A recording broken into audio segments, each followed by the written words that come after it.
నేను మీ జర్నలిస్ట్ రంజిత్. తెలంగాణ రాష్ట్ర వ్యాప్తంగా జరుగుతున్న ప్రతి అంశాన్ని కూడా మీ ముందుకు తీసుకురావడంలో సక్సెస్ అయింది వైఆర్టీవీ. ప్రస్తుతం తెలంగాణ రాష్ట్ర వ్యాప్తంగా అంటే కాంగ్రెస్ పార్టీ మార్పు పేరుతో వచ్చిన కాంగ్రెస్ పార్టీ అధికారంలోకి వచ్చిన తర్వాత నిజంగా కాంగ్రెస్ పార్టీ మారిందా? కాంగ్రెస్ పార్టీలోని ఎమ్మెల్యేలు మారారా?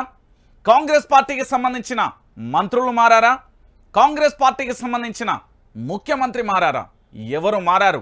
దాంతోపాటు కాంగ్రెస్ పార్టీ ఇచ్చిన 6 గ్యారెంటీలు, ఇటు మరోవైపు భారతీయ జనతా పార్టీ ఇచ్చిన హామీలు, ఇక మరోవైపు బీఆర్ఎస్ పార్టీ ఇచ్చిన హామీలు అన్నింటినీ కూడా మీ ముందుంచే ప్రయత్నం అయితే చేస్తున్నాను. ఇప్పుడు నా ముందు చాలా అంశాలు కూడా ఉన్నాయి, ఒకసారి చూడొచ్చు. నా చేతిలో ఉన్న ఇవి కాంగ్రెస్ పార్టీకి సంబంధించిన 6 గ్యారెంటీలు అనే విషయం మీరు మరవద్దు. వీటితో పాటుగా ఇటు బీఆర్ఎస్ పార్టీకి సంబంధించిన మేనిఫెస్టోకు సంబంధించి కొన్ని అంశాలు, వీటన్నింటినీ కూడా మీ ముందు ఇప్పుడు పెట్టే ప్రయత్నం అయితే చేస్తా. దానితో పాటుగా ఈ రాష్ట్రంలో అనేక రకాలుగా ఇబ్బందులు పెడుతున్న చాలామంది రాజకీయ నాయకులు, మరికొంతమంది ఆఫీసర్లు, ఇంకొంతమంది బడా పారిశ్రామికవేత్తలు, వారందరికీ సంబంధించిన ఈ పెన్ డ్రైవ్ రిలీజ్ చేస్తే మీరందరూ పోవాల్సింది ఎక్కడికో తెలుసా? చెంచల్గూడ జైలుకు కాదు, డైరెక్ట్గా శ్మశాన వాటికి పోతారు. గుర్తుపెట్టుకోరి, నాకు మానవత్వం మనస్సు అన్నీ ఉన్నాయి కాబట్టి నేను ఆలోచనతో ఆపుతున్నా. ఇప్పటి వరకు ఈ తెలంగాణ రాష్ట్ర వ్యాప్తంగా ఎంతోమంది కుటుంబాలకు బలి తీసుకున్నారు, ఎంతోమంది జీవితాలను ఆగం చేశారు, ఎంతోమంది భవిష్యత్తును అన్యాయంగా బలి చేసిన ఈ పెన్ డ్రైవ్ గనక నేను ఇక్కడే పెట్టి ఒక్కసారి ఆన్ చేస్తే మాత్రం చాలామంది జీవితాలు మంచి అని రంగు పూసుకొని ఈ తెలంగాణ రాష్ట్ర వ్యాప్తంగా కూడా ఎంతోమంది తమ నాట్య ప్రదర్శన, ఒక సినీ యాక్టర్కు మించిన యాక్టింగ్ చేస్తున్న వాళ్ళందరి బండారం బయటపడుతుంది. బీ కేర్ఫుల్, నేను హెచ్చరిస్తున్నా. పద్ధతి మార్చుకోకపోతే ఈ తెలంగాణ రాష్ట్ర అవతరణ దినోత్సవం రోజు బయటపడుతుంది. నేను మళ్ళీ చెప్తా ఉన్నా. రైట్, ఇక నేను నేరుగా సబ్జెక్ట్లోకి వెళ్తా. ఏం జరుగుతుంది, ఏమైంది, ఎందుకు ఈ థంబ్నెయిల్ పెట్టాల్సి వచ్చింది, అసలు జరిగిన వాస్తవ కోణాలు ఏంటి అనేది కూడా మీ ముందుకు తీసుకొచ్చే ప్రయత్నం అయితే చేస్తా. అసలు తెలంగాణ రాష్ట్ర వ్యాప్తంగా ఏం జరుగుతుంది, ఓడితే కొత్త ప్రభుత్వం, గెలిస్తే 5 ఏళ్ళు తప్పదా అనే ఒక ఎపిసోడ్ అయితే మీ ముందు పెట్టా. ఏంటి ఆ ఎపిసోడ్ ఏంది అనేది కూడా ఒకసారి మీరు కూడా చూడొచ్చు. ఇప్పుడు ప్రస్తుతానికి సంబంధించి తెలంగాణలో జరుగుతున్న ప్రధానమైన అంశాలు ఏవైతే ఉన్నాయో వాటికి సంబంధించిన అంశం కావచ్చు, వాటన్నిటికీ సంబంధించిన ఎపిసోడ్ ఏదైతే ఉందో దానికి సంబంధించిన అంశం ఇప్పుడు మీ ముందు పెట్టే ప్రయత్నం అయితే చేస్తున్నాను. ఈ లైవ్ను ప్రతి ఒక్కరికి కూడా షేర్ చేయండి. నేను చెప్పిన కదా, ఓడితే కొత్త ప్రభుత్వం, గెలిస్తే 5 ఏళ్ళు తప్పదా క్వశ్చన్ మార్క్ ఇచ్చిన. నిజంగా అలాంటి పరిస్థితి జరుగుతుందా ఏంది అనేది కూడా మనం చూడాల్సిన పరిస్థితి కనబడుతుంది. ఏం జరుగుతున్నది అంటే తెలంగాణ రాష్ట్ర వ్యాప్తంగా ఒక చర్చ జరుగుతుంది. ఆ చర్చ ఏంటి అనేది ఇప్పుడు మీ ముందు పెట్టే ప్రయత్నం అయితే చేస్తా. ఒకటి, కాంగ్రెస్ పార్టీకి సంబంధించి అనేక రకాలుగా తప్పుడు ప్రచారాలు చేస్తున్నారు అనేది వీళ్ళ వాదన. ఇక దీనితో పాటుగా మరొకసారి అధికారంలోకి వస్తే బాగుండు అనే ఆలోచన బీఆర్ఎస్ పార్టీది. లేదు ఇప్పటి వరకు మనం తెలంగాణ మీద అడిగే పెట్టాలి, ఖచ్చితంగా కూడా అధికారంలోకి రావాలనేది భారతీయ జనతా పార్టీ యొక్క వాదన. రైట్, ప్రస్తుతం తెలంగాణ రాష్ట్ర వ్యాప్తంగా ఎవరు అధికారంలో ఉన్నారంటే యావత్తు తెలంగాణ సమాజానికి కూడా తెలుసు. తెలంగాణ రాష్ట్ర వ్యాప్తంగా కాంగ్రెస్ పార్టీకి సంబంధించి అధికారంలో ఉంది. ఈ అధికారాన్ని అనుభవిస్తున్నది కాంగ్రెస్ పార్టీకి సంబంధించిన మంత్రుల, ఎమ్మెల్యేల, ప్రజల అనేది ప్రస్తుతం తేట తెల్లం చేస్తాం. దానితో పాటు బీఆర్ఎస్ పార్టీ యొక్క వ్యూహరచన ఏంది, ఇది నిజంగా బీఆర్ఎస్ పార్టీ భవిష్యత్తులో మనుగడ కొనసాగిస్తుందా, బీఆర్ఎస్ పార్టీ అనుకుంటున్న వ్యూహం ఏంటి, నిజంగా బీఆర్ఎస్ పార్టీ మరొకసారి అధికారంలోకి రావడానికి అలాంటి స్కోప్ ఉందా అనే అంశం. ఇక దీనితో పాటు బీజేపీ వేసే అడుగులు ఒక్కొక్కటిగా తమిళనాడు మీకెళ్ళి ఏ విధంగా వర్కౌట్ అవుతాయి అనేది కూడా మనం వేచి చూడాల్సిన పరిస్థితి కనబడుతుంది. సో దీనితో పాటు కొన్ని తోక పార్టీలు ఉన్నాయి. నేను మళ్ళీ క్లారిటీగా చెప్తున్నా, తోక పార్టీలు అనే రాస్తున్నా. వాటి మనుగడ ఉండదు, ఏముండదు. వీళ్ళు ఏంది అంటే కేవలం తెలంగాణ ప్రాంత బిడ్డలను మోసం చేయడానికి ఈ తోక పార్టీలు ఉంటాయి. వారి యొక్క స్వార్థ కుటిల రాజకీయాల కోసం ఆ తోక పార్టీలు ఉంటాయి. ఈ తోక పార్టీలు తెలంగాణ సమాజం కోసం చేసింది ఏమీ ఉండదు, ఈ తెలంగాణ రాష్ట్ర ప్రజల కోసం పోరాడింది ఏమీ ఉండదు. కేవలం వాళ్ళ స్వార్థ రాజకీయ స్వప్రయోజనాల కోసమే ఈ తోక పార్టీలు అనేటివి పనిచేస్తాయి అనేది మీరు ఎప్పుడూ కూడా గుర్తుపెట్టుకోవాలి. ఈ తోక పార్టీలు ఎవరి కోసం పనిచేస్తాయంటే ఒక సామాజిక వర్గం కోసం, ఒక పెట్టుబడిదారి వ్యవస్థ కోసం, ఒక రాష్ట్ర ముఖ్యమంత్రిని గద్దె దింపడం కోసం, లేదా గద్దెనెక్కడం కోసం, లేదా కొంతమంది స్వప్రయోజనాల కోసం, లేదా కొంతమంది పారిశ్రామికవేత్తల కోసం, లేదా కొంతమంది కాంట్రాక్టర్ల కోసం మాత్రమే పనిచేస్తాయి ఈ తోక పార్టీలు. ఇక్కడ తెలంగాణలో మేజర్గా ఉన్నాయి మాత్రం Congress party, BRS party, BJP పార్టీలు మాత్రమే, 3 పార్టీలు మాత్రమే ఉన్నాయి. ఇక మిగతా పార్టీలు ఉన్నాయి అనుకుంటే అది మీ కర్మ అని చెప్తాను. నేను డైరెక్ట్గా చెప్తున్నా, అది మీ కర్మ. అవి కేవలం తమ యొక్క స్వార్థ రాజకీయ కుటిల రాజకీయాల కోసం మాత్రమే వాటి యొక్క మనుగడ కొనసాగుతుంది. ఈ తోక పార్టీలను మీరు ఎంత త్వరగా కంట్రోల్ ఆల్ డిలీట్ కొట్టేస్తే మీ మైండ్లోకి వెళ్ళి అంతా మంచిది. ఇక అధికారంలోకి వస్తారు, లేకపోతే ఇంకోటి ఏదన్నా చేస్తే ఈ తోక పార్టీలు అనుకుంటే ఇది మీది పగటికల అని చెప్పడంలో ఎలాంటి డౌట్ లేదు. ఎందుకు ఈ విషయాన్ని చెప్తున్నానంటే తోక పార్టీలకు సంబంధించి లిస్టు శాటభారతం అంటున్నది. 1 కాదు 2 కాదు, మీరు ఏ వైపున ఏ మూలన చూస్తున్నా కూడా ఈ తోక పార్టీలు అనేది ఏంది అంటే వీళ్ళు ఎవరెవరిని టార్గెట్ చేస్తారు అనేది కూడా నేను చెప్తా. ఈ తోక పార్టీలు ఎందుకోసం తెలంగాణ ప్రజలను మోసం చేస్తాయో కూడా చెప్తా. మధ్యతరగతి వ్యక్తి యొక్క కుటుంబానికి సంబంధించి ఏంది, వీళ్ళకు ఒక ఇల్లు కావాలి అనేది వీళ్ళ యొక్క చిరకాల వాంఛ. దాంతో పేద ప్రజలు అంటే రోజువారీగా వీళ్ళు ఏంది అంటే పని చేస్తే కానీ పొట్ట గడవని పరిస్థితి. ఇంకొంతమంది కేవలం వాళ్ళ ఉనికి కోసం. ఇగో ఇక్కడ 3 రకాలుగా ఉంటాయి ఈ తోక పార్టీలకు సంబంధించి. మీరు మళ్ళీ క్లియర్ కట్గా కూడా చూడొచ్చు. ఎందుకు నేను ఈ విషయాన్ని చెప్తున్నానంటే తెలంగాణ బిడ్డలందరికీ కూడా అర్థం కావాలి, వాస్తవ కోణాలు అనేది కూడా తెలియాలి కాబట్టి చెప్తా ఉన్నా. ఈ తెలంగాణ రాష్ట్ర వ్యాప్తంగా కూడా తోక పార్టీలు అనేది ఒకటి ఆ పార్టీకి సంబంధించి అధ్యక్షుడి యొక్క ఉనికి కోసం కావచ్చు, లేదా మధ్యతరగతి పేద ప్రజలకు సంబంధించి వాళ్ళను పీడించి పిప్పి చేసి రక్తం దాగేందుకు ఈ తోక పార్టీలు పనిచేస్తాయని గుర్తుపెట్టుకోవాలి. ఇప్పుడు తెలంగాణ ప్రాంత బిడ్డలందరూ కూడా గుర్తుపెట్టుకోవాల్సింది ఏంటంటే ఈ తోక పార్టీలు అనేది తెలంగాణలో లేవు. ఇవి కేవలం తమ యొక్క వ్యక్తిగత రాజకీయాల కోసం మాత్రమే పనిచేస్తాయి. మీరందరూ కూడా ఈ తోక పార్టీలను ఎంత త్వరగా క్లియర్గా ఇట్లా క్లీన్ చేసుకుంటే అంత మంచిది. తెలంగాణలో ఏ రాజకీయ పార్టీ ఉంది, దాంతో ఏ పార్టీ మనుగడ కొనసాగిస్తుంది, ఎట్లుంటుంది అనేది కూడా ఇప్పుడు నేను చెప్పే ప్రయత్నం అయితే చేస్తా. మీరందరూ కూడా గుర్తుపెట్టుకోవాల్సిన విషయం కూడా చాలా క్లారిటీగా ఉంటుంది అనే విషయాన్ని గుర్తుపెట్టుకోరు. రైట్, ఇప్పుడు మార్పు పేరుతో ఎవరు దీన్ని అధికారంలోకి తీసుకొచ్చిళ్ళు? మార్పు పేరుతో తెలంగాణ రాష్ట్ర వ్యాప్తంగా అధికారంలోకి వచ్చింది కాంగ్రెస్ పార్టీ. అయితే కాంగ్రెస్ పార్టీకి సంబంధించి ఏం జరుగుతుంది? ఈ కాంగ్రెస్ పార్టీ ఎన్ని రోజులు అధికారంలో ఉంటుంది? 5 సంవత్సరాలు. 5 సంవత్సరాలు ఈ పార్టీ అధికారంలో ఉండాలి. నిజంగా 5 సంవత్సరాలు ఈ పార్టీ అధికారంలో ఉంటుందా లేదా అనేది కూడా ఇప్పుడు మనం చర్చిస్తాం. ఎందుకు అంటే తెలంగాణ రాష్ట్ర వ్యాప్తంగా కూడా జరుగుతున్న ఒక చర్చ అని కూడా చెప్పడంలో ఎలాంటి డౌట్ లేదు. దాదాపుగా 5 సంవత్సరాలు ఈ పార్టీ మనుగడలోకి రావాలి అంటే దాదాపుగా 5 సంవత్సరాలు ఇంటూ 365 రోజులు ఈజ్ ఈక్వల్ ఏంటంటే సంవత్సరానికి 365 రోజులు.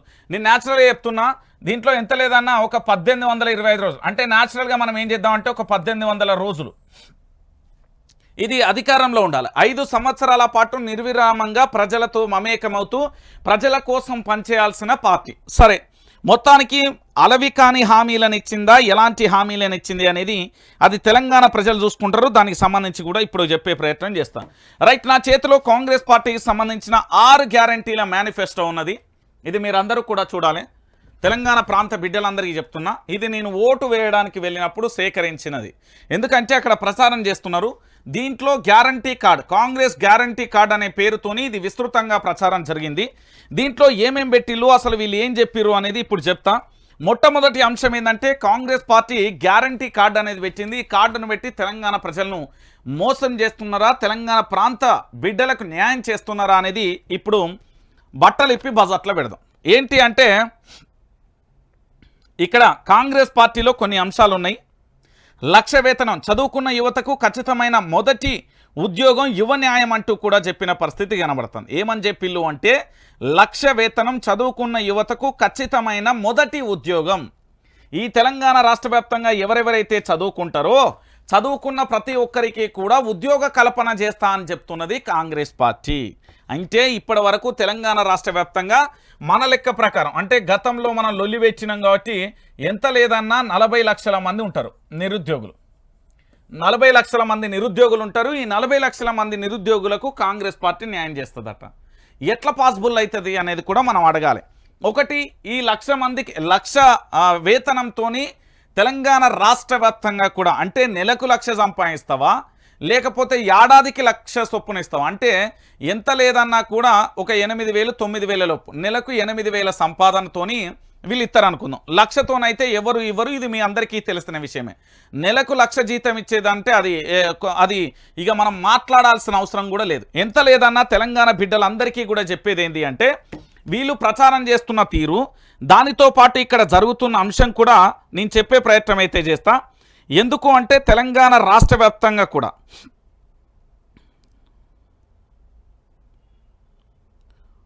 రైట్, అంటే ఇప్పుడు తెలంగాణ రాష్ట్ర వ్యాప్తంగా వీళ్ళు 1,00,000 ఇస్తా అంటారు కదా. ఈ 1,00,000 మీరు ఏ కోణంలో లెక్కేసినా కూడా ఎట్లా పాసిబుల్ అవుతుంది? తెలంగాణలో 40 లక్షల మంది నిరుద్యోగులు ఉన్నారు. అయ్యా రేవంత్ రెడ్డి, నువ్వు యువతను ఏ విధంగా ఎంత ఘోరంగా మోసం చేశావంటే, నీ ప్రభుత్వానికి మొదటికే చెప్తున్నా, నువ్వు ఇచ్చిన గ్యారంటీ కార్డే నా చేతిలో ఉన్నది. ఇక్కడ 1,00,000 వేతనం, చదువుకున్న యువతకు ఖచ్చితమైన మొదటి ఉద్యోగం, దీంట్లో యువ న్యాయం అని చెప్పినావు. తెలంగాణలో 40 లక్షల మంది నిరుద్యోగులు ఉన్నారు. ఈ 40 లక్షల మందికి ఏ విధంగా ఉద్యోగ కల్పన చేస్తావనేది తెలంగాణ యువతంతా కూడా ఆలోచించాలి. నేను యువత గురించి ప్రత్యేకంగా చెప్పేది ఒకటే అంశం. ఒకటి, కన్న తల్లిదండ్రుల గురించి ఆలోచించండి. ఈ రాజకీయ వ్యవస్థను కనుక మీరు ఆలోచిస్తే అన్యాయంగా, అక్రమంగా, మీకు తెలియకుండానే ఆ ఊబిలో చిక్కి ఏది దాంట్లో వలలో పడ్డ చేపల విలవిలా కొట్టుకునే పరిస్థితి అయితే తెచ్చుకోకండి. ఈ రాజకీయ నాయకులు అంటే లుచ్చాగాళ్ళు. మళ్ళీ చెప్తా ఉన్నా, నేను ఎక్కడైనా చెప్తా, ఎప్పుడైనా చెప్తా, ఈ లుచ్చాగాళ్ళ గురించి మీరు పట్టించుకోకుర్రి. మీ కుటుంబం గురించి, మీ జీవితం గురించి, మీ భవిష్యత్తు గురించి ఆలోచించండి అని చెప్తా. ఇప్పుడు ఈ 6 గ్యారంటీలలో 1,00,000 వేతనానికి సంబంధించి పెట్టింది కదా కాంగ్రెస్ పార్టీ. ఈ 1,00,000 వేతనం ఏ విధంగా యువతకు న్యాయం చేస్తా, యువ న్యాయం అని పెట్టింది మొదటి అంశం. ఓకేనా? ఈ 40 లక్షల మందిని మోసం చేసింది ఫస్ట్.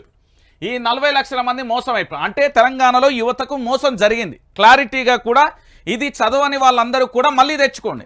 మీ నియోజకవర్గాలలో, పార్లమెంట్ సెగ్మెంట్లలో ఈ కార్డులను పట్టుకొని ప్రచారం చేసి, ఈ కార్డు మీ ముందుకు తీసుకురావడానికి ప్రధానమైన కారణం ఏంటంటే, ఇంత చదువుకొని ఇంత చైతన్యవంతమైన ఈ తెలంగాణ గడ్డలో ఇంత దారుణంగా ఎట్లా మోసపోతున్నారు అనే బాధతోని ఇది మీకు చెప్పే ప్రయత్నం చేస్తున్నా.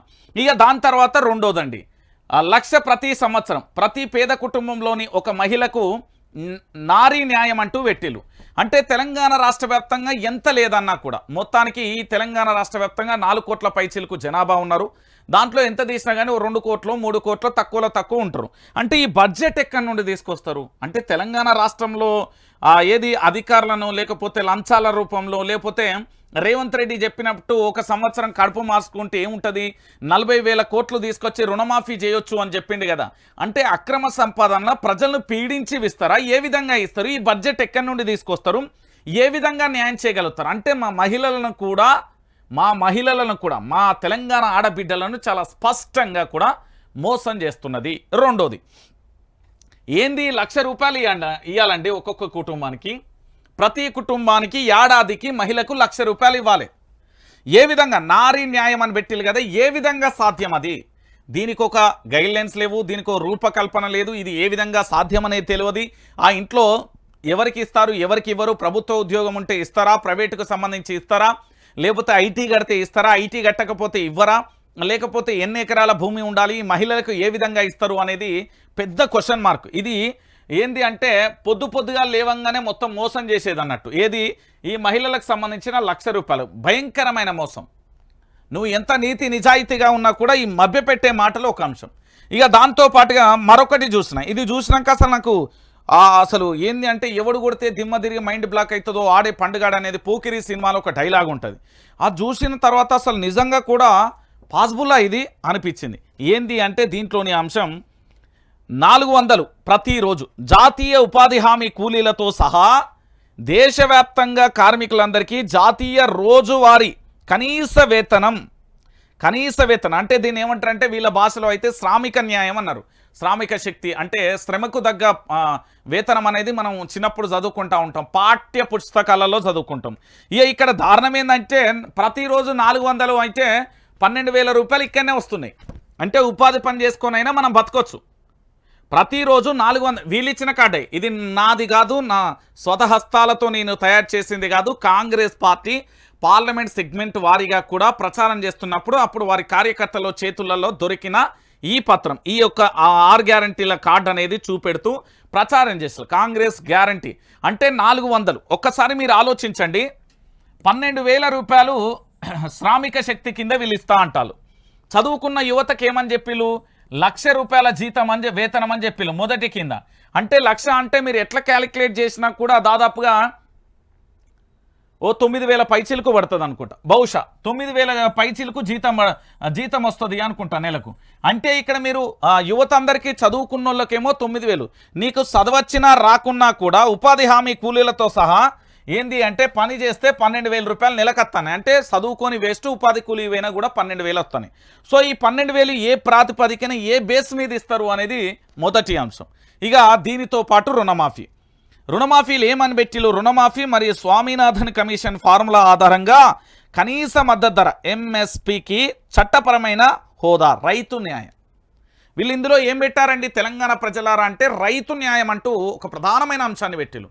దీన్ని చూసిన తర్వాత రైతు అనే వ్యక్తి, నేను చెప్తున్న అన్నం తిన్నుడు కాదు, కారప్పొడి బుక్కచ్చి కర్ర పట్టుకొని వచ్చేది అంటాడు. నా భాషలో అయితే తెలంగాణ నాటు భాషలో అయితే ఇదే పదం వాడతారు. ఇక దీన్ని జర్నలిజం భాషలో ఏం వాడతారంటే రైతుకు ఆగ్రహాన్ని తెప్పించే అంశం అంటారు. ఇక రాజకీయ నాయకుని భాషలు ఏంటంటే రైతు దగ్గరికి పోతే మనల్ని ఊరి పొలిమేరల దాకా రానియర్రా, పొలిమేరల నుంచి అటే పంపిస్తారు అంటారు. ఇక మీరు ఈ యొక్క అంశం ఇదేంది కనీస మద్దతు ధర ఎంఎస్పి అని చెప్పారు, రైతుకు న్యాయం. ఈ దీంట్లో చెప్పిన అక్షరాలు చాలా అద్భుతంగా ఉన్నాయి, వినడానికి చదవడానికి చాలా అద్భుతంగానే. అమలుకు మాత్రం నాకు తెలిసి హుస్సేన్ సాగర్ దగ్గర పోయి గీనే మీ సెక్రటరియట్ ముంగట పోయి హుస్సేన్ సాగర్ దగ్గర పోయి కళ్ళతో చూడు ఎంత అద్భుతంగా ఉన్నాయో, ఈ నీళ్ళన్నింటినీ కూడా చాలా బాగున్నాయి, ఇవి తాగొచ్చు అని రేవంత్ రెడ్డి కాంగ్రెస్ ప్రభుత్వం చెప్పేసి ఇవి తాగొచ్చు మనం అన్నట్టుగా చెప్తున్నారు. ఆ మురికి నీళ్ళని పట్టుకొని తాగితే మంచిగానే ఉంటాం ఆరోగ్యకరంగా అన్నట్టుగా ఈ హామీలను చూపెట్టి ఏంది అంటే మన సావు మనమే తెచ్చుకున్నట్టు ఉన్నది అంటున్నారు చాలామంది రాజకీయ విశ్లేషకులు. నేనేమంటున్నానంటే ఇక్కడ రైతులకు సంబంధించి న్యాయం చేస్తాను. నువ్వు 500 బోనస్ ఓన్లీ సన్నవడ్లకే ఇస్తా అని చెప్పినావా? మేనిఫెస్టోలో చెప్పలే కదా. నువ్వేం చెప్పినావు? అందరికీ రైతు న్యాయం చేస్తా అని చెప్పినావు. దీనికి కనీస మద్దతు ధర అని చెప్పినావు. ఏంది స్వామినాథన్ కమిషన్ ఫార్ములా ఆధారంగా మద్దతు ధర. నీ 500 బోనస్ ఇవ్వమనే కదా రైతులు రోడ్డుకి పంచాయతీ పెడుతున్న పరిస్థితి. దాని పంచాయతీ ఏడిపోయింది అనేది ఈరోజు తెలంగాణ రాష్ట్ర వ్యాప్తంగా రైతాంగం కన్నీళ్లతోని రోడ్ల మీదకి వచ్చి వడ్లుగొను నాయనాని కాళ్ళు మొక్తూ ఇప్పుడు వర్షాలతో ఇబ్బందులు పడుతూ అనేక చోట్ల కూడా కన్నీరు మున్నీరు అవుతున్న వారికి ఏం సమాధానం చెప్పలేకపోయింది. అంటే ఇంకొక రకమైన భారీ మోసం జరిగింది. ఇక జనగణ ప్రతి వ్యక్తి ప్రతి వర్గం యొక్క సామాజిక మరియు ఆర్థిక సమానత్వం కోసం కులగణన సామాజిక న్యాయం. ఇక కులం అనేది ఒక గజ్జి. ఆ గజ్జితో ఎట్లున్నదంటే రాజకీయ నాయకులు ఎక్కడికి వెళ్ళినా కూడా పలానా గొల్ల కుర్మలకు సంబంధించి ఏది బీరన్న ఆలయం కట్టిస్తాం, లేకపోతే యాదవులకు సంబంధించి పలానా గుడి కట్టిస్తాం, లేకపోతే పలానా చాకలి కుటుంబానికి సంబంధించి ఇస్త్రీపెట్టెలో లేకపోతే ఇది ఇస్తాం, లేకపోతే ఇంకొక అడుగు ముంగడికేస్తే ఎస్సీ ఎస్టీలకు సంబంధించి వారి యొక్క లోన్లు ఇప్పిస్తాం 10 లక్షల వరకు, లేకపోతే బీసీలకు సంబంధించి వాళ్ళు ఉండే వర్గాల ఆవృద్ధిగా 1 లక్ష రూపాయలు ఇస్తాం. ఇట్లా రకరకాలుగా కూడా మోసాలు చేస్తున్న పరిస్థితి కనబడుతుంది. ఇక కేసీఆర్ అధికారంలో ఉన్నప్పుడు ఒక్కరోజు సర్వే అని ఒకటి చేసిండు. దాని ఆధారంగా కూడా దీంతో పాటు ఇప్పుడు జనగణ అంటే వర్గం మొత్తం ఏంది అంటే ప్రతి వ్యక్తి యొక్క ప్రతి వర్గం యొక్క సామాజిక ఆర్థికంగా మొత్తం అన్ని రకాలుగా కూడా చేస్తా అని చెప్పారు. ఇది ఎప్పుడు చేస్తారు వీళ్ళు? ఇదొక అంశం. ఇక దీంతో పాటుగా ఇక రాసిర్రండి యువ న్యాయం కానుండి మొదలు పెడితే నారీ న్యాయం, రైతు న్యాయం, శ్రామిక న్యాయం, సామాజిక న్యాయం అంటూ ఇలా రాసుకొచ్చారు. ఇందులో ఇప్పుడు మీకు చదివి వినబెడతా. ఇక మీరు కొత్త ప్రభుత్వం పాత ప్రభుత్వం మీరే నిర్ణయించుకోరు. రైట్, ఒకసారి చూడండి. ఫస్ట్ యువ న్యాయం కింద చదువుతున్న ఖచ్చితమైన మొదటి ఉద్యోగం చదువుకున్న యువత సంవత్సరానికి 1,00,000 శిక్షణాభృతి సాధికారత ఇస్తారట. వీళ్ళు మొదటిగా ఎవరైతే చదువుకుంటారో వాళ్లకు సంవత్సరానికి 1,00,000 శిక్షణాభృతి సాధికారత అందిస్తారట. మోసం చూడురి. ఉద్యోగ నియామక భరోసా 30 లక్షల కొత్త ప్రభుత్వ ఉద్యోగాలు జాబు క్యాలెండర్ ప్రకారం అన్ని ఖాళీలు భర్తీ చేస్తాం. అవును, మందికి ఇచ్చిన కొడుకు మన కొడుకే అన్నట్టు మొన్నటి వరకు ఏం చేసిండు మన సారు? గత ప్రభుత్వం ఇచ్చిన 30,000 ఉద్యోగాలను పట్టుకొని మేమే ఇచ్చినామని చెప్పింది కాంగ్రెస్ పార్టీ రాష్ట్ర ముఖ్యమంత్రి. ఇదొక అంశం. అయితే ఇంకొకటి పేపర్ లీక్ నుండి విముక్తి, పేపర్ లీక్ నిరోధించడానికి కఠిన విధానాలతో చట్ట రూపకల్పన చేస్తా అని చెప్పారు. వీళ్ళు ఏం చేస్తారు? గత ప్రభుత్వానికి సంబంధించి టీఎస్పీఎస్సీ దగ్గర గగ్గోలు పెట్టి ఇట్లా తొడలు కొట్టి మిస్సాలు తిప్పి ఎగిరి దునికి డాన్సులు చేసేది కదా. ఏమైపోయింది? టీఎస్పీఎస్సీ చైర్మన్ అందులో ఉన్న సభ్యులను పేపర్ లీకేజ్కి సంబంధించిన వ్యవస్థ ఏడిపోయింది. దాని గురించి లేదు. ఇక గిగ్ ఎకనామిక్లో సామాజిక భద్రత, గిగ్ వర్కర్లకు మెరుగైన వర్క్ కండిషన్తో పాటు సంపూర్ణ సామాజిక భద్రత, యువ క్రాంతి, యువత కోసం 5,000 కోట్లతో కొత్త స్టార్టప్ ఫండ్ అంటూ కూడా చెప్పిన పరిస్థితి. ఇంత దారుణంగా యువతను మోసం చేస్తూ ఉంటే మనం మాట్లాడం. MLC member of legislative council పట్టభద్రుల ఉప ఎన్నిక జరుగుతుంది, వరంగల్, నల్గొండ, ఖమ్మానికి సంబంధించి. ఆలోచించుకోవాలి మీరు. నీతి, న్యాయం, నిజాయితీ వీళ్ళు ఇచ్చిన దాంట్లో ఉన్నాయా లేదా ఒకటి. ఇక రెండోది, ఇక నారి అంటే నా ఇంటి ఆడబిడ్డలకు, నా తెలంగాణ అంతా నా కుటుంబం, నా ఆడబిడ్డలకు మన సార్ చెప్పింది మహాలక్ష్మి. ప్రతి పేద కుటుంబానికి ఒక మహిళకు ప్రతి ఏడాది 1,00,000 సాయం. ఎట్లా చేస్తావురా నాయన? ఏ ప్రపోజల్ అంటే నీ దగ్గర ఒక ఉందా? అంటే ఒక స్పష్టమైన గైడ్లైన్స్తో ఎట్లా చేయాలి, ఏం కథ అనేది ఉన్నదా? ఏమీ లేదు కదా నీ దగ్గర. ప్రభుత్వ ఉద్యోగులకు ఇస్తావా, ఐటీ ఉద్యోగం, ఏది లేదు. సగం జనాభా సంపూర్ణ హక్కులు. కేంద్ర ప్రభుత్వ కొత్త ఉద్యోగాలలో 50% మహిళా రిజర్వేషన్ అట. ఇక్కడ దిక్కుదివాన లేదంటే ఇంకో కథ. గడ లాకప్ డెత్ జరిగింది, దాని గురించి లేదు. మహిళా భద్ర ఉద్యోగం పక్కన పెట్టు, నీ రిజర్వేషన్ పక్కన పెట్టు. గా భువనగిరిలో 2 చిన్నాళ్ళు ఏంది సంపిపడేసారు, నా భాషలో చెప్పాలంటే అదే జరిగిందని వాళ్ళ తల్లిదండ్రులు ఆరోపిస్తారు. దాని గురించి సీఎం పరామర్శ లేదు. ఇక దీంట్లో చెప్తున్నాను, మహిళా శక్తి గౌరవం, ఆశ, మధ్యాహ్న భోజనం మరియు అంగన్వాడీ వర్కర్లకు అధిక జీవితం, కేంద్ర ప్రభుత్వ సహకార రెట్టింపు. మొన్నటిదాకా ధర్నా చేసేలు, జీతాలు ఇవ్వమని లొల్లి చేసేలు. ఇక దీంతో పాటు అధికార మైత్రి, మహిళలకు చట్టపరమైన హక్కులు మరియు ప్రభుత్వ పథకాల గురించి తెలియజేసేందుకు ప్రతి గ్రామంలో ఒక అధికార మైత్రి నియామకం. మహిళలకు చట్టపరమైన హక్కులా? నువ్వు 5 రాసేది మహిళలకు చట్టపరమైన హక్కులా? సిగ్గుపోతుంది దీన్ని చదివితే. నా మహిళలకు లాకప్ డెత్ జరిగితే అన్యాయం జరుగుతలేదు, చిన్నపిల్లలకు భద్రత లేదు, మళ్ళీ దీని గురించి భద్రత గురించి రాస్తావు నువ్వు, హక్కుల గురించి. Savitribai Phule hostel, working women's కోసం హాస్టల్ రెట్టింపు. ఉన్న హాస్టల్లే దిక్కు దివానా లేదు, డోర్లు లేవు, బాత్రూమ్ లేవు, నువ్వు చెప్తున్నావు. ఇక రైతు న్యాయం, ఇవన్నీ చదివినాయి కదా.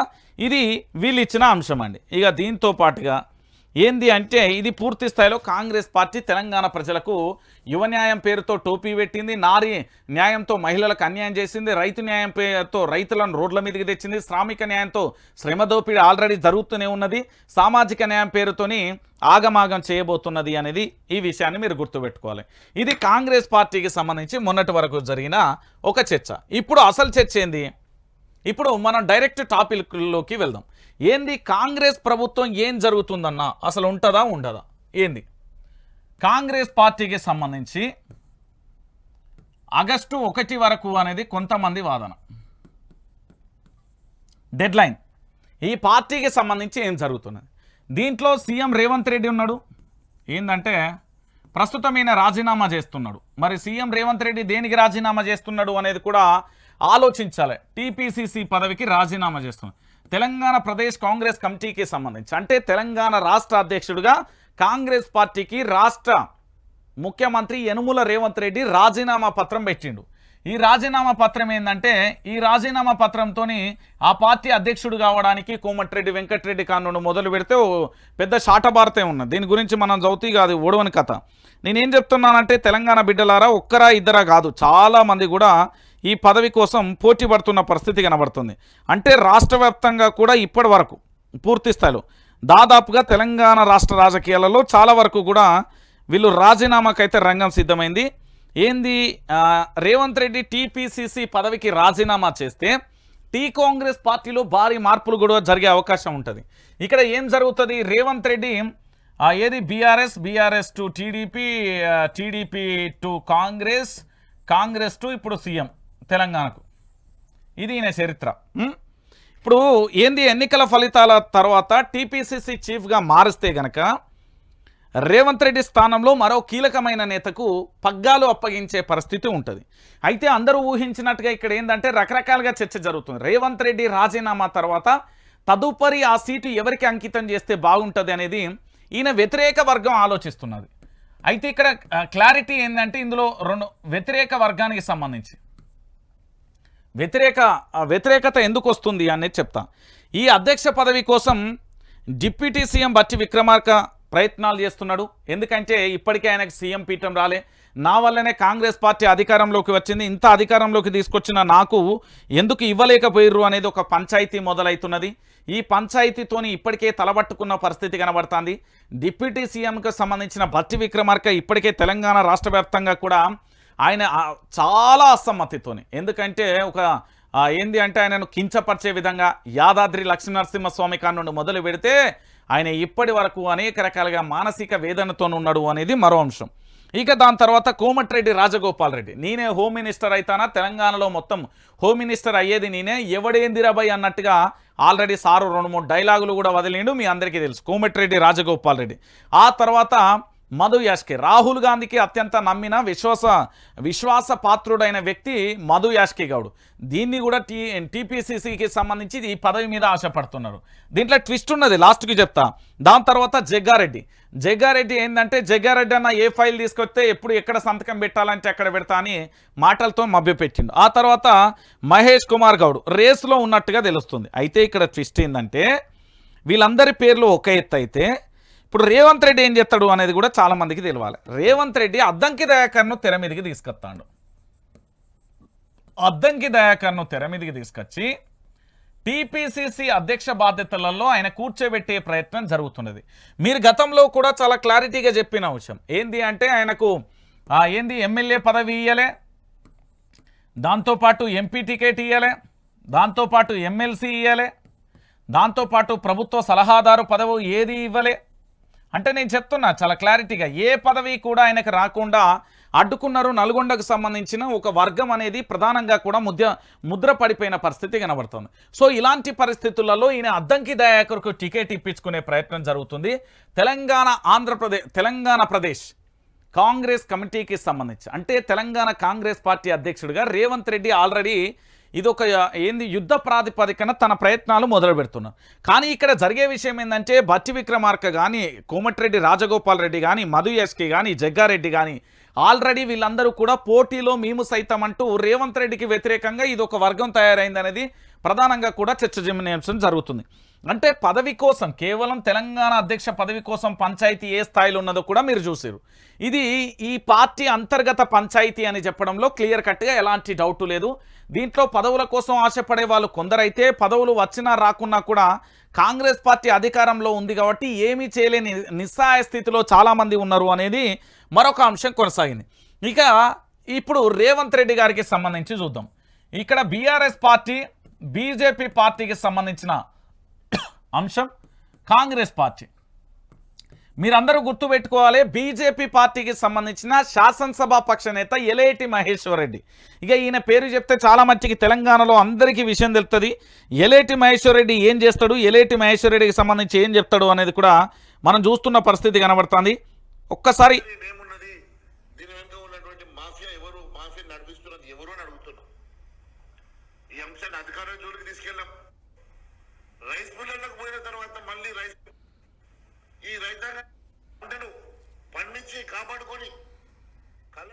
రైట్, ఇది ఒక చిన్నది కదా, ఇది ఎలేటి మహేశ్వర్ రెడ్డి గారి వాయిస్ అండి. ఈయన ఏం చేస్తున్నాడు అంటే, ఎలేటి మహేశ్వర్ రెడ్డి శాసనసభ పక్ష నేత, బీజేపీ పార్టీకి సంబంధించిన ప్రస్తుత ఎమ్మెల్యే ఎలేటి మహేశ్వర్ రెడ్డి అంటారు ఈయనను. ఈ మహేశ్వర్ రెడ్డికి సంబంధించి ఈ ఎలేటి మహేశ్వర్ రెడ్డి వరుసగా కూడా మీరందరూ గుర్తుపెట్టుకోవాలి, కాంగ్రెస్ పార్టీ అధికారంలోకి వచ్చిన 5 నెలలు, 5 ఉంటే అంటే 30 రోజులు, 150 రోజులు, ఎంతలేనా 150 రోజుల నుంచి దాదాపుగా ఎలేటి మహేశ్వర్ రెడ్డి చేస్తున్న వ్యాఖ్యలకు ఇప్పటి వరకు ఈ కాంగ్రెస్ పార్టీ ఏదైతే ఉందో ఒక్క సమాధానం కూడా చెప్పలే.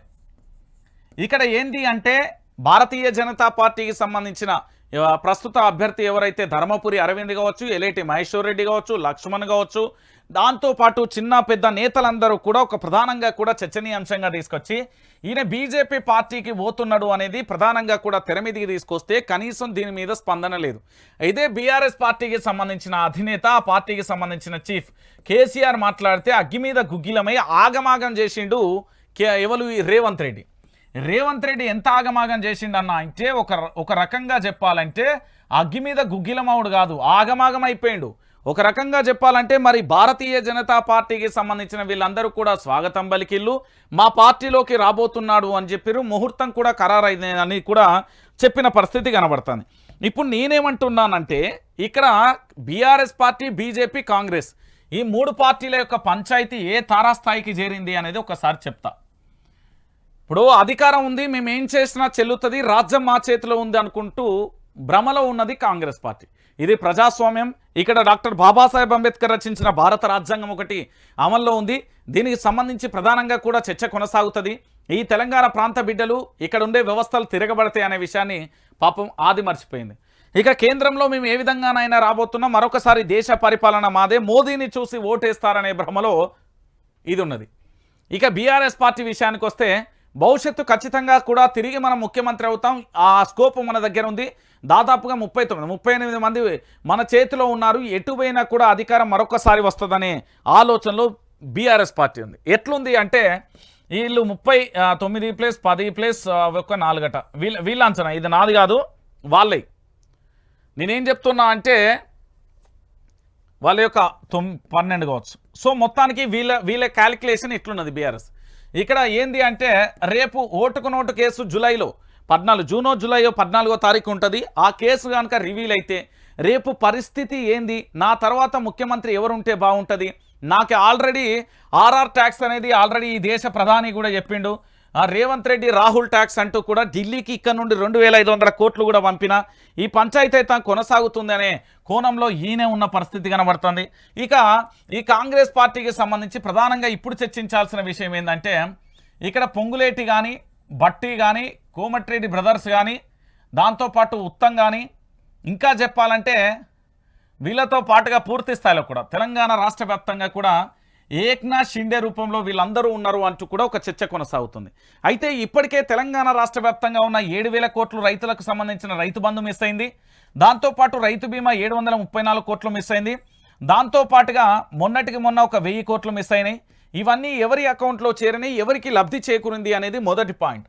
ఇంకొకటి కాంట్రాక్టులు ఎవరైతే గతంలో బీఆర్ఎస్ పార్టీ అధికారంలో ఉన్నప్పుడు కాంట్రాక్టులు చేసిలో ఆ కాంట్రాక్టర్లకు సంబంధించి దాదాపుగా 15% కమిషన్ తీసుకున్నారు అనేది ఇంకొక అంశం.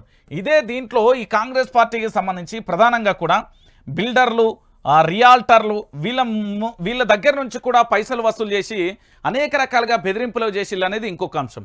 ఎవరైనా ఇల్లు కట్టుకుంటే 10 లక్షలు ఇవ్వాల్సిందే అంటూ వాళ్ళ మీద అధికారులు కానీ చాలామంది హుకుం జారీ చేస్తున్నారు అనే అంశం కనబడుతున్న విషయం చూస్తున్నాం. సో మొత్తానికి ఇక్కడ జరిగే వ్యవస్థ ఏంది అంటే తెలంగాణ రాష్ట్ర వ్యాప్తంగా కూడా ఈ 3 పార్టీలు ఇప్పుడు నువ్వా నేనా అనుకున్నట్లున్నాయి. కాంగ్రెస్ పార్టీలో అసమ్మతి సెగలు ఎప్పుడు ఏ విధంగా రేగుతాయో తెలియదు. అది ఒక అగ్నిపర్వతం లాంటిది. అది ఎప్పుడైనా తన యొక్క ఎదజల్లొచ్చు, ఎప్పుడైనా బద్దలు కావచ్చు. అగ్నిపర్వతం అనేది ఎప్పుడైనా బద్దలు కావచ్చు. సో ఇది ప్రధానంగా కూడా కాంగ్రెస్ పార్టీ భవిష్యత్తు మనుగడకు సంబంధించి చర్చనీయాంశంగా మారుతున్నది. ఇక భారతీయ జనతా పార్టీకి సంబంధించి ఎట్లనైనా ఇక్కడ రావాలని పగటి కలలు. ఇక బీఆర్ఎస్ పార్టీ కోల్పోయిన నష్టం దానిని లెక్కలేసుకుంటూ భవిష్యత్తులో మరొకసారి ఏ విధంగా అధికారంలోకి రావాలనేది వీళ్ళ అంశం. మరి ఇప్పుడు అధికారంలో ఎవరు ఉండబోతున్నారు? దాదాపుగా ఎంత లేదన్నా ఒక 1800 రోజులు ఉంటుంది, తక్కువ 5 సంవత్సరాలు ఎంత వేసుకున్నా కూడా 1500 ప్లస్ అది వేసుకోరాదు. ఓ 1800 రోజులు తక్కువ సరే, ఓ 1500 రోజులు వేసుకో. ఇదంతా పక్క పెట్టినా కూడా 200 రోజులు కూడా వీళ్ళ అధికారంలో ఉండరు అనేది 500 రోజులు కూడా వీళ్ళ అధికారంలో ఉండరు అనేది ఒక విశ్వసనీయ వర్గాల సమాచారం. మరి ఈ ఓటుకు నోటు కేసులో గనక మరి రేవంత్ రెడ్డి భవిష్యత్ ఏంది, దాంతోపాటు కేంద్రంలో ఎవరు అధికారంలోకి బీజేపీ వస్తే పరిస్థితి బీజేపీలోకి డైవర్ట్ అవుతారా, లేకపోతే కేసీఆర్ దాంతోపాటు కాంగ్రెస్ పార్టీ చెప్పినట్టుగా ఏది కూటమి గనక అధికారంలో వస్తే పరిస్థితి ఏంది? ఇప్పుడు ఇలా నానా రకాలుగా తెలంగాణ యావత్తు ప్రజలందరికీ కూడా ప్రశ్నలు తావిస్తున్న పరిస్థితి కనబడుతుంది. ఇక్కడ ఓటుకు నోటు కేసు గనక ప్రభావం చూపితే వీళ్ళు బీజేపీ కనుక అధికారంలోకి వస్తే ఖచ్చితంగా ఇలా పోతారు. ఎందుకంటే దేశవ్యాప్తంగా మీ అందరికీ తెలిసిన విషయమే బీజేపీ విషయంలో దాంతోపాటుగా ఒక చర్చ జరుగుతుంది. వాషింగ్ పౌడర్ నిర్మ వాడకపోతే కర్మ, దాంట్లో అవినీతి పరులు ఉంటే ఇళ్ళకత్తే వాళ్ళందరూ కడిగిన శుద్ధిని శుద్ధ పూసని అన్నట్టుగా వీళ్ళందరూ కూడా నిజాయితీ పరులు అవుతారు అనేది కూడా ప్రధానంగా కూడా చర్చ జరుగుతున్న విషయం మీ అందరికీ తెలిసిందే. ఒకవేళ కేంద్రానికి సంబంధించి ప్రాంతీయ కూటమి వస్తే తెలంగాణలో అధికార పార్టీ ఏదైతే ఉందో అది ఏ విధంగానైనా అంటే కేసీఆర్ అధికారంలోకి రావచ్చు, లేకపోతే ప్రజల నుంచి వ్యతిరేకత పూర్తి స్థాయిలో ఇప్పుడు ఎంత అంటే 100% ఉన్నారండి. తెలంగాణలో ఎంత శాతం వ్యతిరేకత ఉంది అంటే ఈయనకు 72.21% ఉంది. ఎవరికి? కాంగ్రెస్ పార్టీకి. ఇప్పటి వరకు కేసీఆర్కు సంబంధించి పూర్తి స్థాయిలో 30% పడిపోయిన పర్సంటేజ్ మొన్న బస్సు యాత్రతోని ఇది 56%కి చేరింది. దాంతోపాటు ఇప్పుడు ప్రస్తుతానికి ఇది ఎంత 68.12% ఉన్నది. అంటే ప్రజలలో సానుభూతి పెరిగింది. మేము అనవసరంగా కాంగ్రెస్ పార్టీని తెచ్చుకున్నాం, మంది మాటలేని మార్వానం పోతాం అన్నట్టుగా జరిగింది అనేది ప్రజలలో కూడా ఒక రకంగా నమ్మకం వచ్చింది. ఎట్లా అంటే కరెంటు కోతలు కావచ్చు, కానీ రైతులకు సంబంధించిన సాగు తాగునీరు కావచ్చు, దాంతోపాటు రైతులకు సంబంధించిన ఏదైతే రుణమాఫీ చేస్తా అనే December 9 కావచ్చు, దాంతోపాటు రైతులకు సంబంధించినంగా పెట్టుబడి సాయం కానీ రైతు బీమా కానీ ఇవన్నీ ఇవ్వలేకపోవడం ఒక చర్చనీయాంశంగా మారింది. సరే, ఇదంతా పక్కన పెడితే మరి ఇప్పుడు ఎవరిని ఉంచుతామా తీస్తామా, ఇది ఎవరు చర్చ జరుగుతుంది ఏంది అనేది ఒక్కసారి మీరు ఆలోచించాలి. మీరు ఎందుకు ఆలోచించాలంటే దీంట్లో చర్చ ఉన్నది. ఇప్పుడు ఈ 3 పార్టీలు ఏవైతే ఉన్నాయో, ఎల్ఎన్టీ కానీ ఇది ఆల్రెడీ మెట్రో నుండి తప్పుకుంటుంది నేను చెప్తున్నా.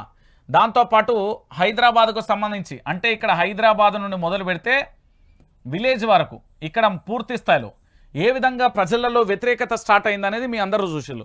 ప్రచార సరళి అనేది ఎంత ఘోరంగా ఉంది అనేది కూడా చూస్తున్న పరిస్థితి కనబడతాను.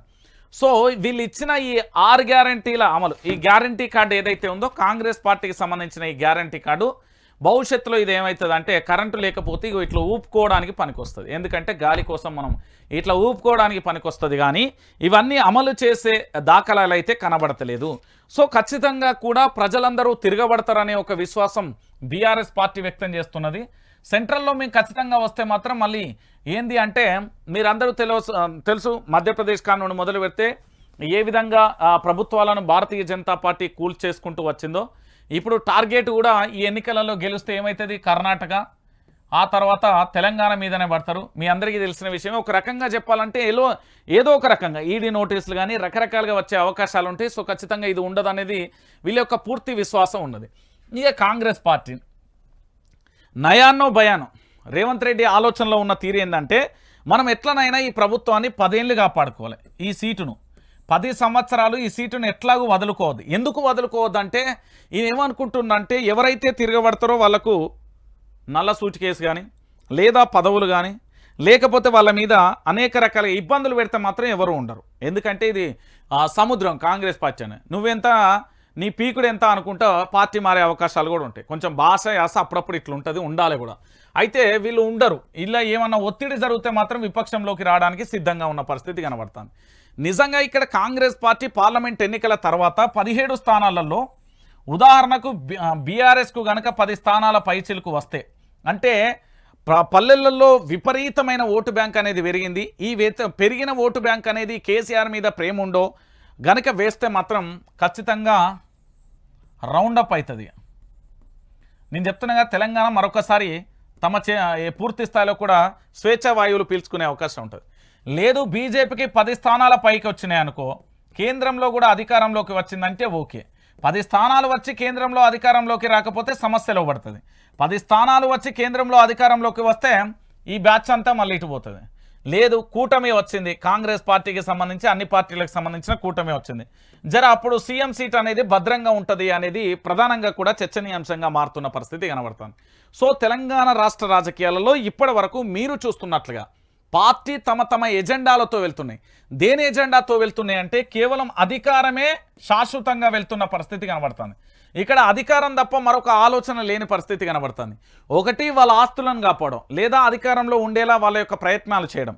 ఈ రెండూ కాకపోతే ఏ విధంగా ముందుకు సాగాలనేది మరొక చర్చ కూడా కొనసాగుతున్న పరిస్థితి కనబడుతుంది. కానీ భవిష్యత్తులో మాత్రం ఖచ్చితంగా కూడా ఇక్కడ ఒకవేళ గనక పార్లమెంటు స్థానాలలో సెగ్మెంట్లలో ఏదైనా తేడా వస్తే మాత్రం వేరే రకంగా ఉంటుంది అనేది మరొక అంశం. ఇక మీ అందరికీ తెలిసిన విషయమే, ఏంది పెద్దగా చెప్పాల్సిన అవసరం కూడా లేదు. తెలంగాణ రాష్ట్ర వ్యాప్తంగా కూడా మీ అందరికీ తెలిసిన విషయం ఆల్రెడీ ఇటు మన ఎన్నికలకు సంబంధించి పూర్తి స్థాయిలో ఏంది పంచాయతీ ఎన్నికలు,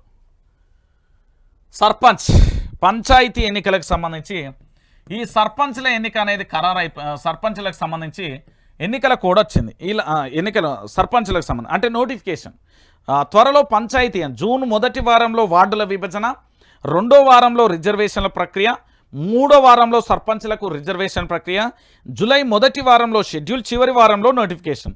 ఇక షెడ్యూల్ ప్రకారం ఆగస్టు 2 లోపు ఎన్నికలు నిర్వహించాలి.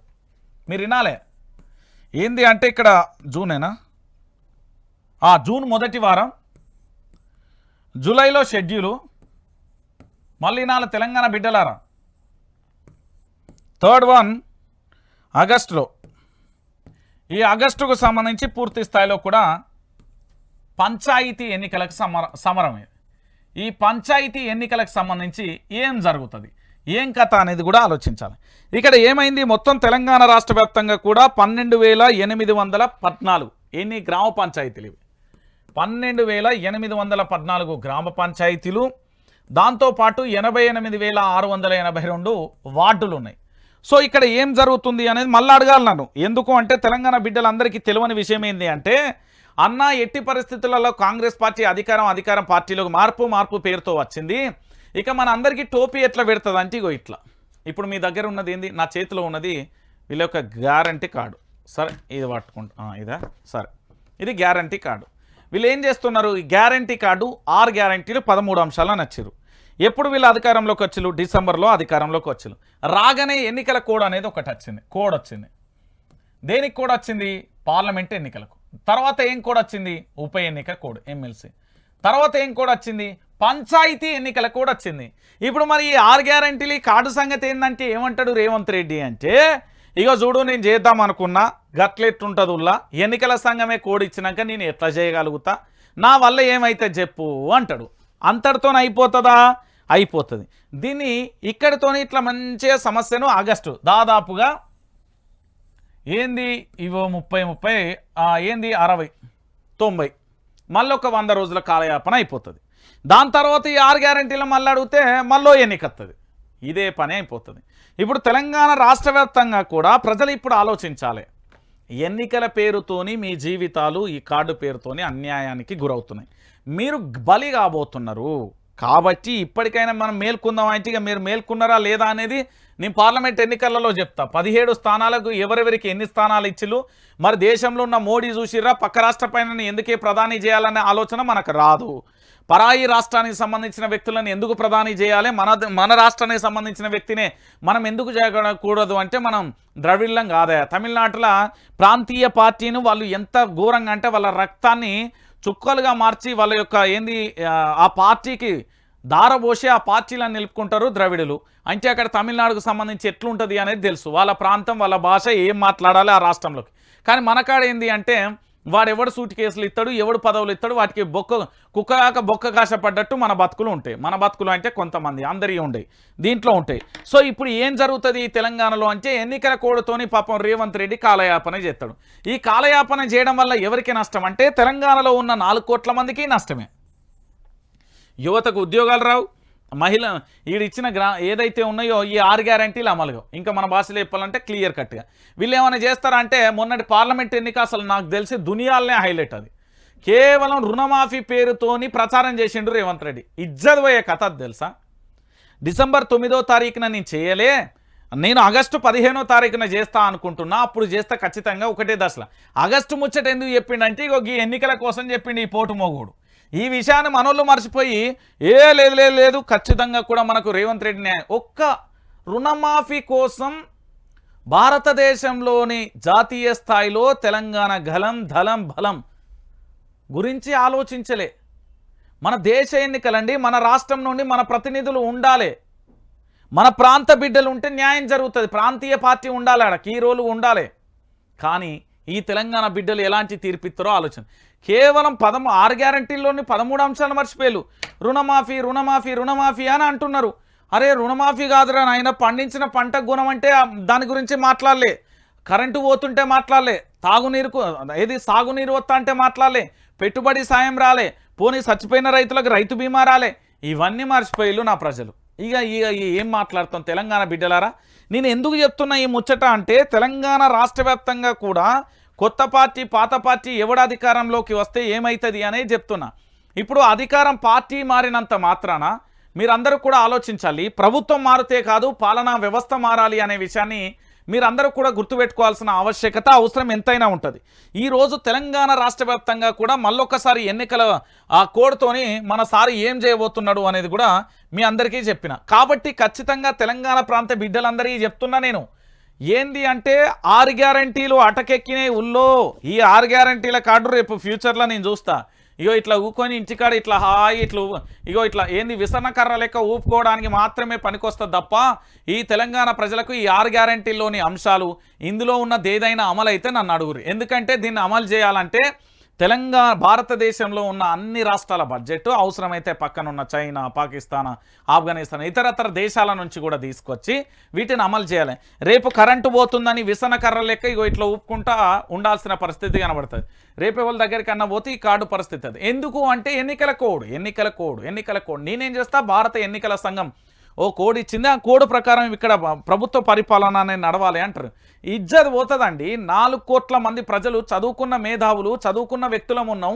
కేవలం రుణమాఫీ పేరుతోని పార్లమెంట్ ఎన్నికలు నడుస్తాయి. ఒక పార్టీ అధికారంలో ఉన్న పార్టీ కాలయాపన కేవలం టాపిక్ దేని మీద నడిచింది, రుణమాఫీ పేరుతో నడిచింది.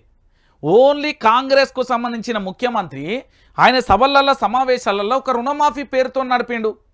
ఇదా మనం కోరుకున్న తెలంగాణ భవిష్యత్ ఏంది, తెలంగాణ కథ ఏంది, తెలంగాణ గమ్యం ఏడిపోతుంది, ఇవన్నీ ఆలోచించకపోతే ఒక్కసారి మీరు అందరూ కూడా ఆలోచించండి. జై తెలంగాణ అనే నినాదం వినబడతలేదు, జోహార్ తెలంగాణ విద్యార్థి అమరవీరులకు వినబడతలేదు, నా తెలంగాణ బలంగా కనబడతలేదు, ఏమైపోతుంది ఈ తెలంగాణలో అని భయమవుతున్నది. అందుకోసమే నేను ఒకటి చెప్తున్నా, ఇక్కడ వైఆర్టీవీ తెలుగు న్యూస్ ఛానల్ను ఖచ్చితంగా కూడా సబ్స్క్రైబ్ చేసుకోరు. చేసుకున్న తర్వాత మీరు చేయాల్సింది ఏంటి అంటే ఇక్కడ చాలా స్పష్టంగా కూడా ఇగో ఇక్కడ సబ్స్క్రైబ్ చేసుకోగానే మీ దోస్తులో చెప్పారు ఇక్కడ ఒక లైక్ చేయమని, దాంతోపాటు దీన్ని షేర్ చేసి ప్రతి ఒక్కరికి కూడా తెలంగాణ బిడ్డలందరికీ చెప్పాలి. రేవంత్ రెడ్డి అనే వ్యక్తి మిస్లీడ్ చేసిండు, మనందరినీ టోపీ పెట్టిండు అనే విషయాన్ని కూడా గుర్తుపెట్టుకోవాలి. మీకు ఎట్లా అంటే ఆ టోపీ తీసుకురా నేను చెప్తా. తెలంగాణ బిడ్డలారా, ఇది విసనకర్రలా మారిపోతుంది. ఈ 6 గ్యారెంటీలను విసనకర్రలా మారిపోయి తెలంగాణ ప్రజలందరికీ కూడా ఈ రాష్ట్ర ముఖ్యమంత్రి, ఈ రాష్ట్ర కాంగ్రెస్ పార్టీ, ఈ తెలంగాణ ప్రాంత బిడ్డలందరినీ కూడా ఆగం చేసి చివరికి ఏం చేస్తుంది అంటే ఇగో ఇట్లా టోపీ పెడుతుంది. ఇక మీరు ఏం చూడొద్దు, మా కళ్ళ చిన్నపిల్లలకు కాక టోపీ పెడతాం చూడు, ఇట్లా టోపీ పెట్టేసి ఇక అయిపోయింది. ఇక ఇగో టోపీ పెట్టిన ఇక మీరు ఆట ఆడుకుంటారా, వాలీబాల్ ఆడుకుంటారా, ఏం ఆడుకుంటారా, క్రికెట్ ఆడుకుంటారా, ఇక బోరి నేను చెప్తున్నా కదా, ఇట్లా టోపీ పెడుతుంది. పైలం ఇప్పటికైనా ఆలోచిస్తారో ఆలోచించరో మీ ఇష్టం.